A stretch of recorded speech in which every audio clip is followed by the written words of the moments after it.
All right, welcome back, everybody, to the fourth week of our 5-week study under the theme We Are St. Mark. We are looking at the church in Antioch, particularly as we find it in Acts chapter 11, verses 19 through 30. As usual, if you have any questions, contact us here at the church. We'll have the video coming up today on Monday, and then a text study here in our Bonhoeffer room and over Zoom on Wednesday at 9:30 a.m. Pacific time. I have changed the title of today's story a little bit, and I called it originally A Welcoming Church. Now I'm calling it A Church That Lives Into Its Name. I actually think either title could work real well for our study. I changed the title because of the direction I felt like I needed to go during the weekend for the sermon. But we'll talk about both the welcoming aspect and the naming aspect of our scripture today. So we started with verse 19, and each week we're adding one verse at a time. Today I want to read verses 25 and 26. If you want the fuller picture, go back and begin at verse 19. Then Barnabas went to Tarsus to look for Saul, and when he found him, he brought him to Antioch. So it was that for an entire year they associated with the church and taught a great many people, and it was in Antioch that the disciples were first called Christians. All right, there are three things I want to kind of break apart out of the latter portion of this reading and look at specifically. The first thing I want to look at is this phrase. It's a little unique in the New Revised Standard Version compared to some of the other versions. But it says that Saul and Barnabas associated with the church for an entire year. That's an interesting translation here. The word associated particularly is a translation of the Greek word synago. Anytime you see a S-U-N, as it were, at the beginning of a Greek word, it's a prefix that means together. So synago is the prefix is sun, the root is ago. This is a verb, and it's the verbal form of the very same word that in its nominal form is synagogue. Synagogue. So think about synagogue. As we've heard many times in our text studies, a synagogue meant a gathering together. It was a place where people gathered. It was not necessarily a religious gathering, although religious gatherings were part of what synagogues were all about. Sometimes the word synagogue could be used to describe the building itself, where the people gathered together. But a synagogue is basically a gathering together, a gaggle together, a joining together. And that's a synagogue. What we have here is the verbal form of the same word, the gathering together. So why then does the New Revised Standard Version translate it that Saul and Barnabas associated with the church? It's certainly a possible translation. To be gathered with people could be to be associated with them. I haven't really studied the etymology of the word associate. But it's kind of an interesting thing. When you read the New Revised Standard Version, there will be an asterisk there, at least the online version. And another possible translation besides associated is they were guests of the church in Antioch. So how do we get there?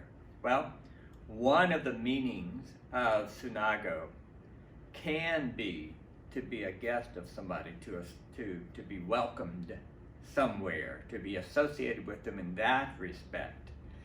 And what's interesting about the verb sunago here is that it appears in its passive form. It's a passive verb.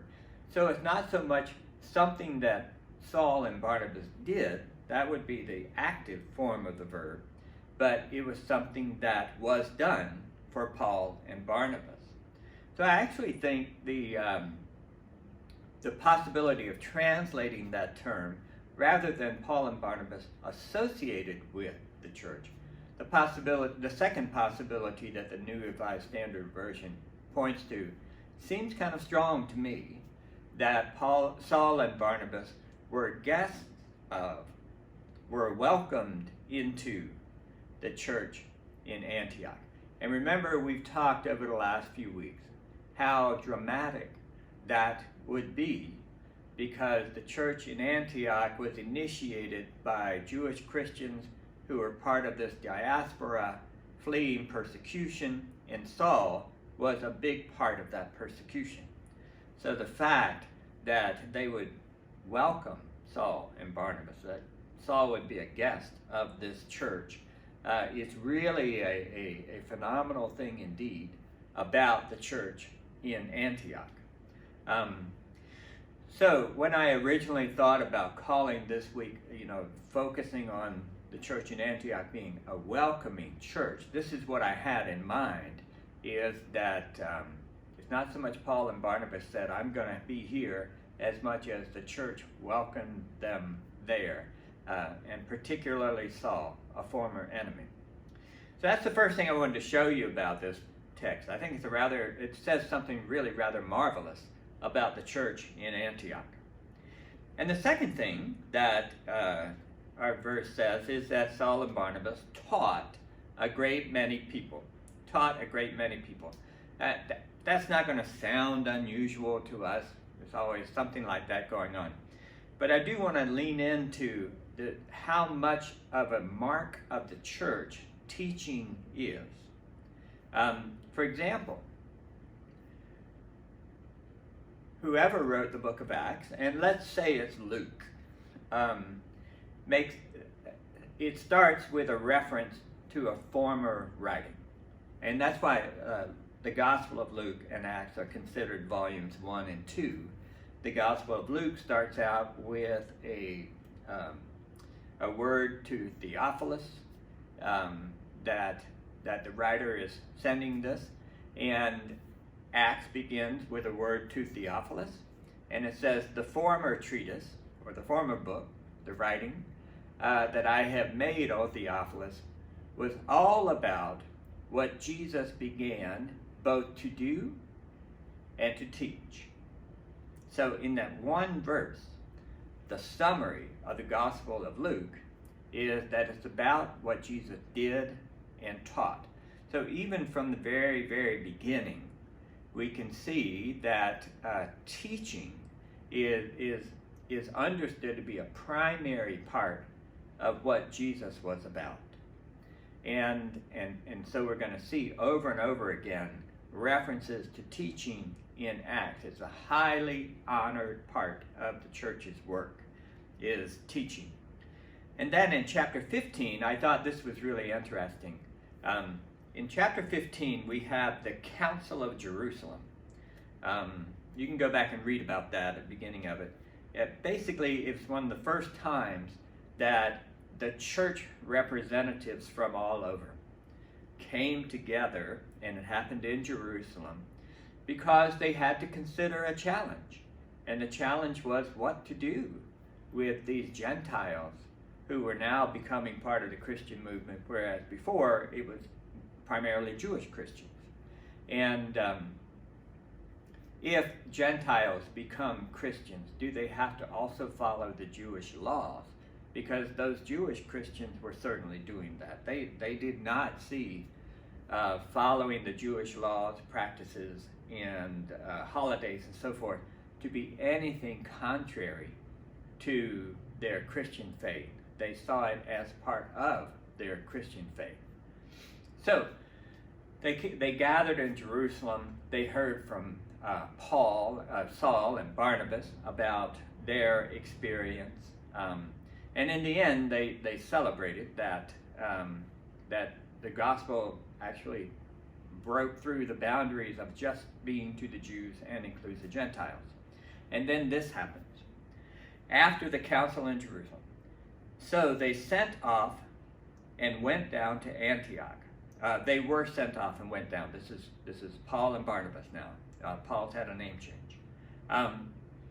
And when they gathered the congregation together, they delivered the letter.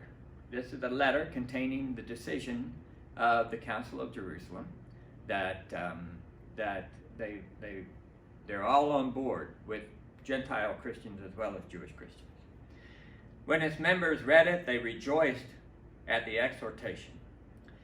Judas and Silas, who were themselves prophets, said much to encourage and strengthen the believers. And after they had been there for some time, they were sent off in peace by the believers to those who had sent them. But Paul and Barnabas remained in Antioch, and there, with many others, they taught and proclaimed the word of the Lord. So, not only in chapter 11 do we have the note that for an entire year, Saul and Barnabas were with the church in Antioch teaching, but also now in chapter 15, after Saul's name has been changed to Paul, while he's still traveling with Barnabas. That couplet is getting ready to break apart in the next few verses. But while they're still traveling together, after the Council of Jerusalem, they returned back to Antioch. This is the church where they wanted to deliver this letter about the Council of Jerusalem's decision, because this is the church that broke through the wall and not only spoke to Jews, but also spoke to Hellenists. So it's a really key congregation, and not only do they accept Paul and Barnabas, but when Gentiles are welcomed into the church by the Council of Jerusalem, they're the ones who get the letter initially announcing the decision. It's very, very powerful. But when they get that letter, again, Paul and Barnabas stay and teach.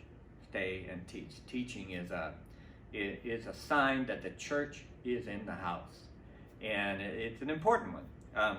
And I think that's one of the beautiful inheritances that the Christian church has from the Jewish faith, because there's always been a serious approach to education and emphasis on education in the Jewish faith.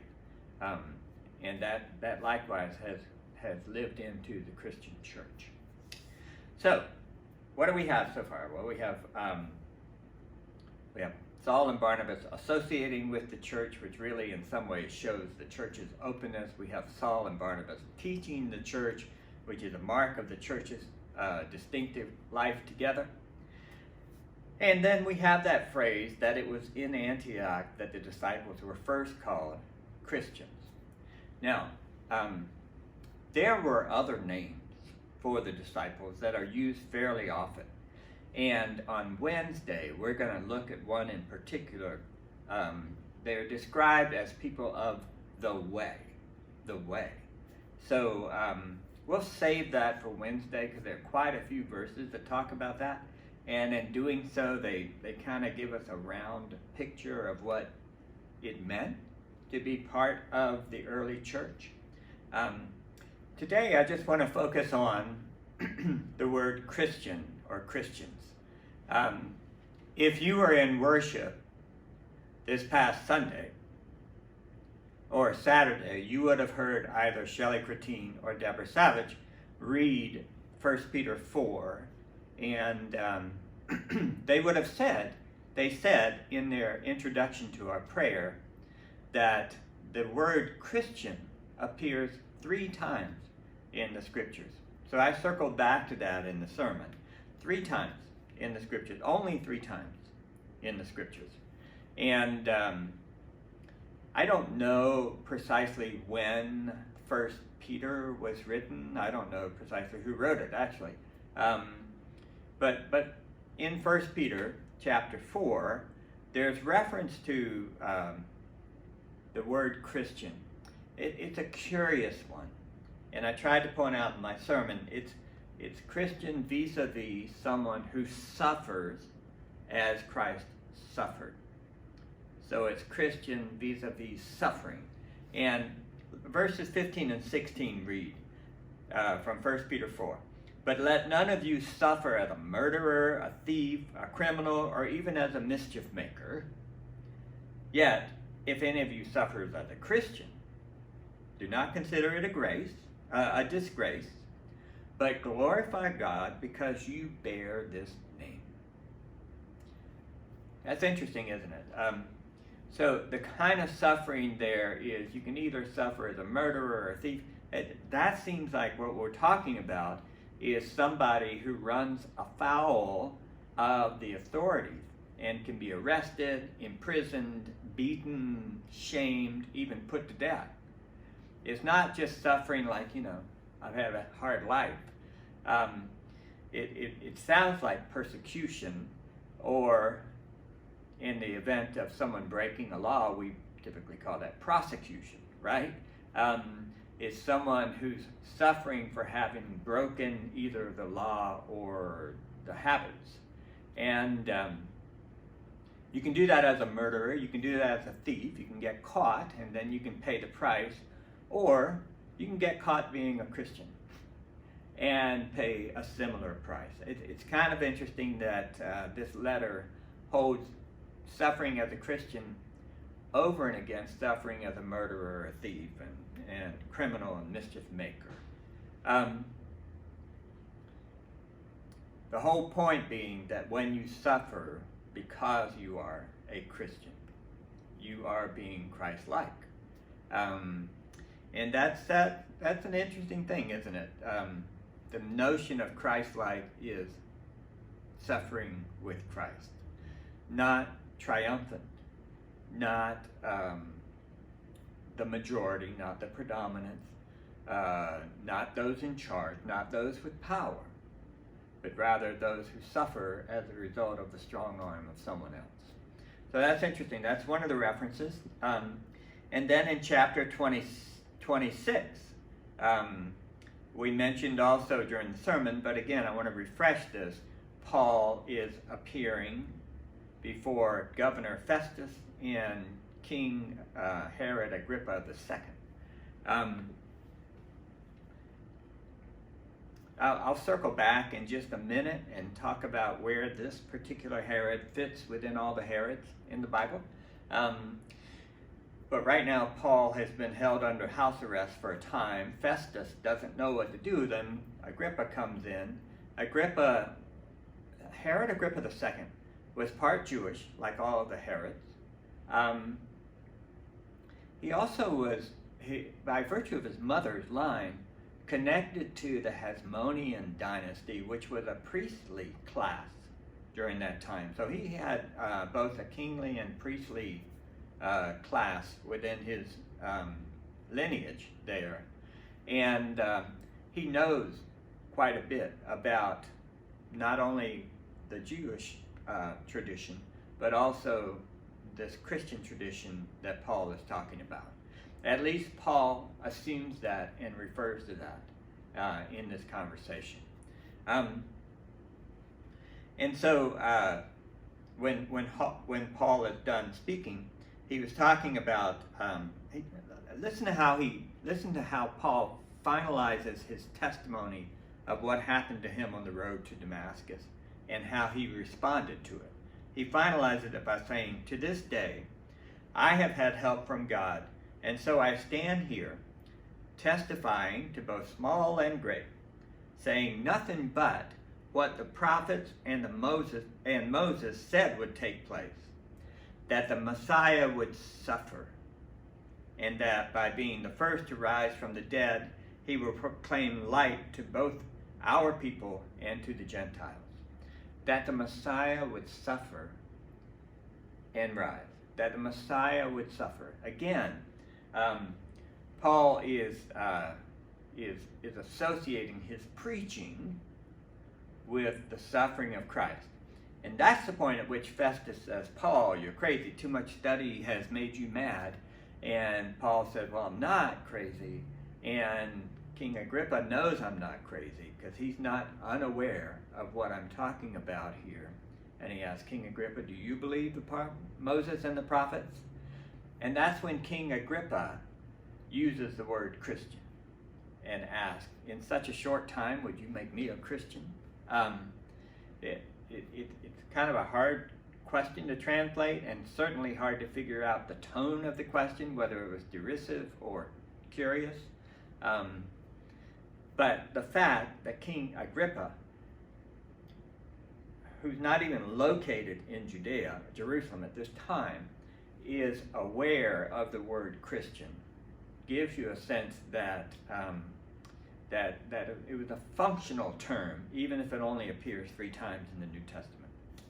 And the last time we hear Christian, or the other time we hear Christian, is in our reading itself. And they're first called Christians in Antioch. Let me bracket that for just a minute. We'll finalize our study going back to that. But I want to make sure that when we talk about Herod Agrippa and all those things, that I just want to lay out the 4 Herods for you so you can keep them straight in your Bible reading. Because sometimes they're only called Herod, and sometimes it's hard to distinguish between them. So there were 4 Herods in New Testament times. And the first is called Herod the Great. Herod the Great. He was the famous builder. He's the one who built the temple, or rebuilt the temple to where it was really one of the phenomenal edifices of its time. He built ports and other buildings in Caesarea and so forth. He was known as being very ambitious.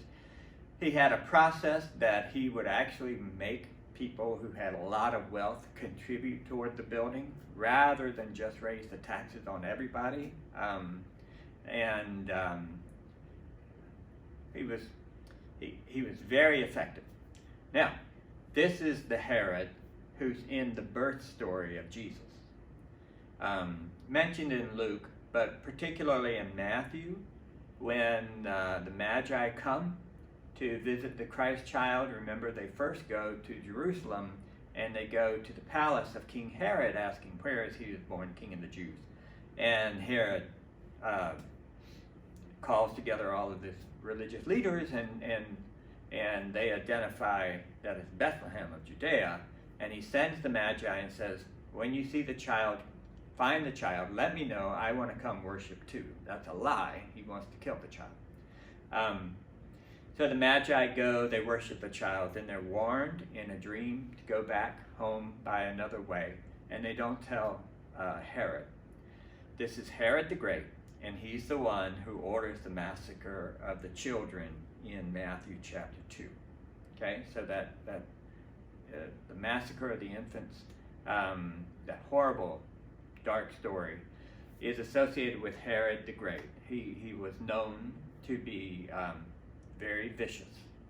Okay, so that's the first Herod, Herod the Great, in the birth story. The second Herod is Herod Antipas. He's the son of Herod the Great, one of several. He had this, when Herod the Great died, Rome split up his kingdom into tetrarchs, 4 parts. One was given to Philip, and one was given to this person, and one was given to Herod Antipas. Herod Antipas, that's his identifiable name. This is the Herod who had John the Baptizer put to death. This is the Herod that Jesus once said, you tell that old fox, I'm going to do this and I'm going to do that, and he's not going to stop me.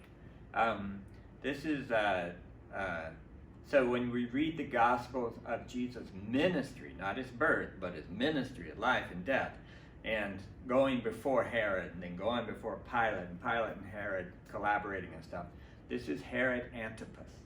That's the second Herod.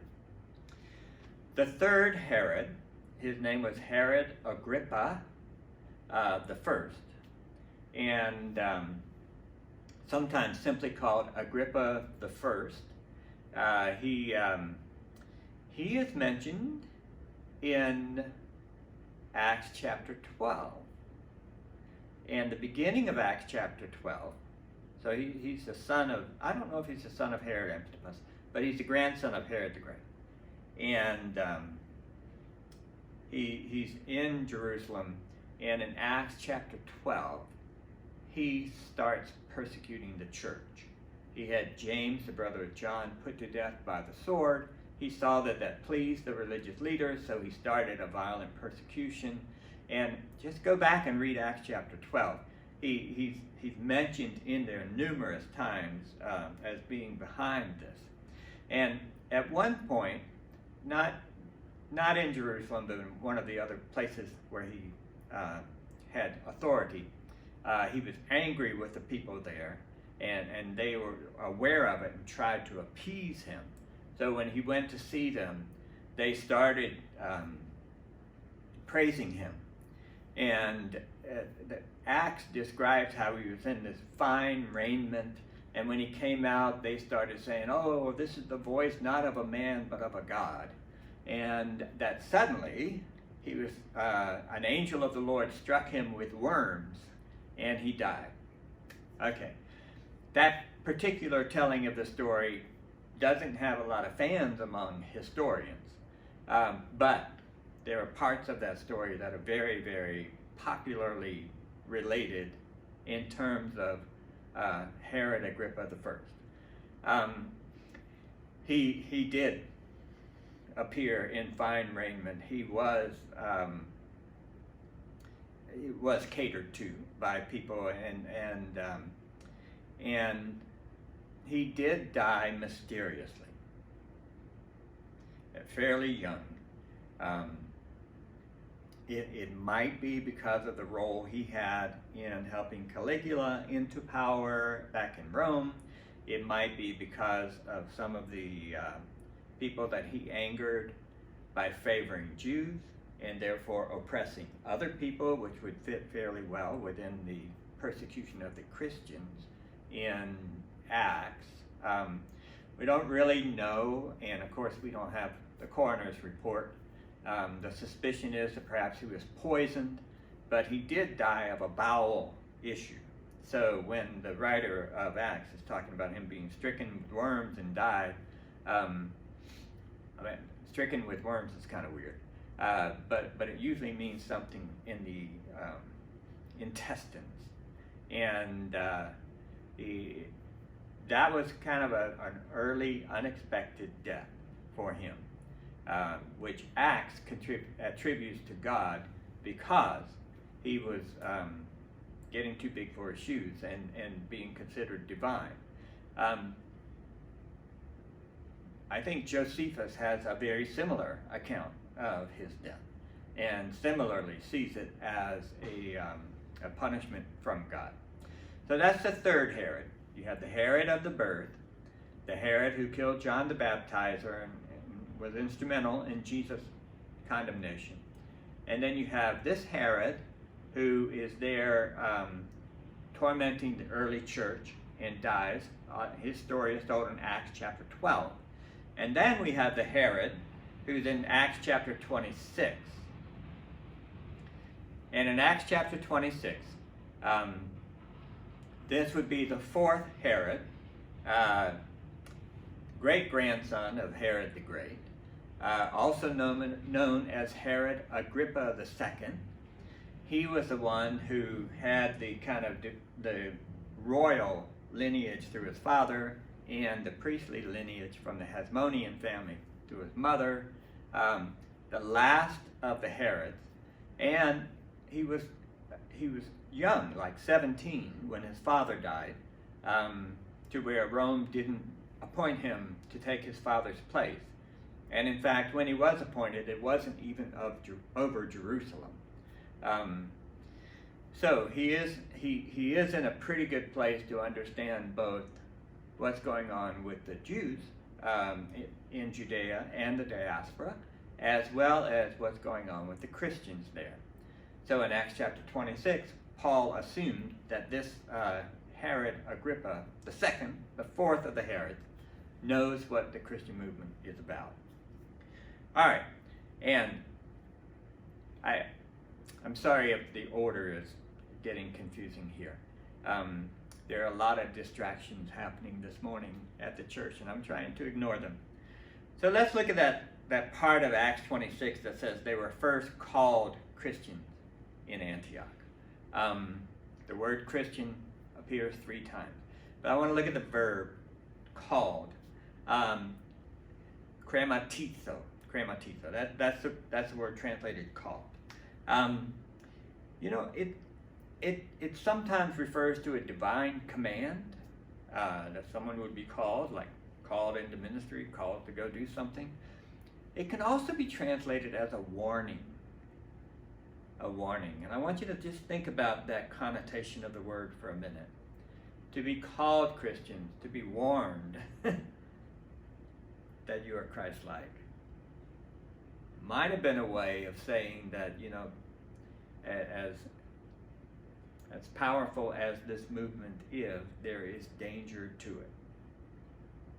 And so on Wednesday, I want to think just a little bit about what it might mean to be warned that you're a Christian, as opposed to simply called a Christian. All right? So I've left quite a few things on the table for Wednesday. We're going to talk about what it means to be on the way and what that phrase means. I want to talk about the connotations of the word that's translated called, that could be warned, and we'll take it from there. So if you can join us on Wednesday, that would be great. Other than that, thank you for joining in.